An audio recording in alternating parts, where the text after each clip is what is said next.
ഈ video is basically for the first day at കോഴിക്ക്. ഇന്നലെ രാത്രി വെളുപ്പിന് തന്നെ ലേറ്റ് ആയി ഉറങ്ങിയതുകൊണ്ട് രാവിലെ എണീക്കാൻ നല്ല ടൈം എടുത്തു. അപ്പോഴേക്കും നമ്മുടെ ബാബിയോ കുട്ടപ്പ വന്നിട്ടുണ്ടായിരുന്നു. ഇന്നത്തെ ഒരു ദിവസം എങ്ങനെ പ്രോഗ്രസീവ് ആക്കാം എന്നാലോചിച്ചപ്പോൾ ഞങ്ങൾ വിചാരിച്ചു പുറത്തേക്ക് ഇറങ്ങാമെന്ന്. കഴിഞ്ഞ തവണ ഞങ്ങൾ വന്നപ്പോൾ ഫുൾ മഴയായിരുന്നു. ഇപ്രാവശ്യം എന്തോ ഭാഗ്യത്തിന് നല്ല വെതർ ആയതുകൊണ്ട് പുറത്തേക്ക് ഇറങ്ങാമെന്ന് വിചാരിച്ചു. ആരും പേടിക്കേണ്ട മക്കളെ, സൺഗ്ലാസ് കിട്ടേണ്ട ഒരു ഷോ മാത്രമാണ്. ഇറങ്ങാൻ നേരത്തെ പാർക്കിൽ പോവാന്ന് പറഞ്ഞ് ഇറങ്ങിയതുകൊണ്ട് സ്ഥലമൊന്നും എനിക്ക് അറിയത്തില്ലായിരുന്നു. നമ്മൾ പോകുന്നത് ബാലികോളിൻ റീജിയണൽ പാർക്ക് ഇൻ കോർക്ക്. വാവ്, വായിച്ച് പഠിച്ചൊരു ഗുണം ഉണ്ടായി. ഇത് പറയാൻ കാരണം വേറൊന്നുമല്ല, ഞാൻ സ്റ്റോറി ഇട്ടപ്പോൾ കുറെ പേര് എൻ്റെ അടുത്ത് ചോദിച്ചു ഇത് എവിടെ ഇതേപോലത്തെ ഷർട്ടുകൾ നിങ്ങൾക്ക് വേണമെങ്കിൽ ഇതാ ലിങ്ക് ഡിസ്ക്രിപ്ഷനിൽ കൊടുത്തിട്ടുണ്ട് എന്ന് പറഞ്ഞത് നല്ല ആഗ്രഹങ്ങളുണ്ട്. പക്ഷെ എന്ത് ചെയ്യാനാ, ലിങ്ക് കഴിവുള്ളവരെയൊന്നും ആർക്കും വേണ്ടല്ലോ. നോക്കണ്ട, അടുത്ത ഷോ വിത്ത് സ്പൂ ഇൻ ചെവി. അയർലൻഡിൽ വന്നിട്ട് ഒരു അമ്പലം കണ്ടിട്ടില്ല, പോട്ടെ പള്ളി കണ്ടിട്ടുണ്ടെങ്കിൽ കേറിയിട്ടുമില്ല. പെട്ടെന്നൊരാഗ്രഹം കേറി. നല്ല രസമായിരുന്നു ഗൈസ് കാണാനായിട്ട്. നല്ലൊരു ആംബിയൻസും അന്തരീക്ഷം, ആംബിയൻസ് അല്ല പറയുന്നത്, പ്രാർത്ഥിക്കാനൊക്കെ പറ്റിയ ഭയങ്കര ഒരു നല്ല വൈബായിരുന്നു ഗൈസ്. ആദ്യമായിട്ട് കയറുമല്ലേ, പുള്ളിക്കൊന്നും തോന്നുന്നല്ലോ എന്ന് വിചാരിച്ചൊരു മെഴുതിനും കത്തിച്ച് ഞങ്ങൾ അങ്ങ് ഇറങ്ങി. ഇനിയാണ് നമ്മുടെ മെയിൻ ഡെസ്റ്റിനേഷൻ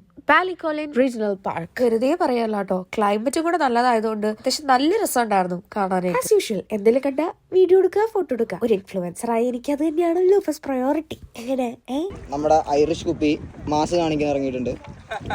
സോറി, എല്ലാം കൂടെ വരാനായിട്ട് നോട്ട് ദ പോയിന്റ്. ഇങ്ങനെയുള്ളവന്മാര് നിങ്ങളുടെ കൂടെ ഉണ്ടെങ്കിൽ നിങ്ങൾ വളരെ നല്ല രീതിയിൽ ഉന്നതങ്ങൾ സൃഷ്ടിക്കുന്നതായിരിക്കും. എത്തി നോക്കിയപ്പോ നിങ്ങൾ എന്തോ പ്രതീക്ഷിച്ചില്ലേ, ഞങ്ങളും എന്തോ പ്രതീക്ഷിച്ചു. പക്ഷെ വെറും വെള്ളമായിരുന്നു, വേറെ ഒന്നും ഉണ്ടായിരുന്നില്ല. ഈ ഒരു വ്യൂ ഇപ്പോഴും മറക്കാൻ പറ്റുന്ന നല്ല അടിപൊളിയായിരുന്നു. വെള്ളം കണ്ട സന്തോഷത്തിൽ ആർമാദിക്കുന്ന ഞങ്ങളെയാണ് നിങ്ങൾ കാണുന്നത്. എനിക്ക് തന്നെ തോന്നി കേസ് വീഡിയോ കുറച്ച് ലോങ് ആണ്, അതുകൊണ്ട് ഇതിന്റെ പാർട്ടുമായിട്ട് നെക്സ്റ്റ് വീഡിയോ ആയിട്ട് വരാം. Okay, by.